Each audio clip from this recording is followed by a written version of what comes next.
చిన్నారుల ఆధార్ బయోమెట్రిక్ అప్డేషన్కు సంబంధించి యుఐడిఏ కీలక ప్రకటన చేసింది. చిన్నారికి 7 ఏళ్లు వచ్చినా బయోమెట్రిక్ వివరాలు అప్డేట్ చేయకపోయి ఉంటే ఆ ప్రక్రియను తక్షణమే పూర్తి చేయాలని తల్లిదండ్రులకు సూచించింది. దగ్గరలోని ఆధార్ సేవా కేంద్రం లేదా ఆధార్ సెంటర్లో ఈ ప్రక్రియ పూర్తి చేయాలని పేర్కొంది. స్కూల్ అడ్మిషన్, నగదు బదిలీ పథకాలు, స్కాలర్షిప్ వంటి ప్రయోజనాలు పొందాలంటే బయోమెట్రిక్ వివరాలు అప్డేటెడ్గా ఉండడం ముఖ్యమని తెలిపింది. 7 ఏళ్లు దాటినా బయోమెట్రిక్ వివరాలు అప్డేట్ చేయకపోతే నిబంధనల ప్రకారం ఆధార్ నంబర్ డీయాక్టివేట్ అయ్యే అవకాశం ఉందని గుర్తు చేసింది.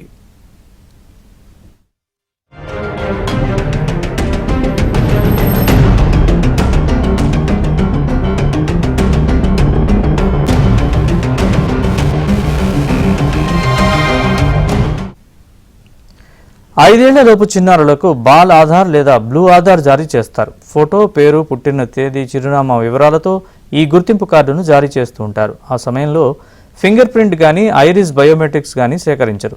నిబంధనల ప్రకారం 5 ఏళ్లు దాటితే finger prints, iris, photo upload చేయడం తప్పనిసరి.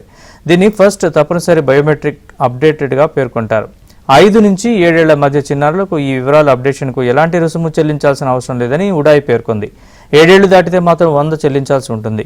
7 ఏళ్లు వచ్చిన ఆధార్ బయోమెట్రిక్ వివరాలు అప్డేట్ చేయని వారు రిజిస్టర్డ్ మొబైల్ నంబర్లకు ఇప్పటికే ఉడాయ్ సందేశాలు పంపుతోంది.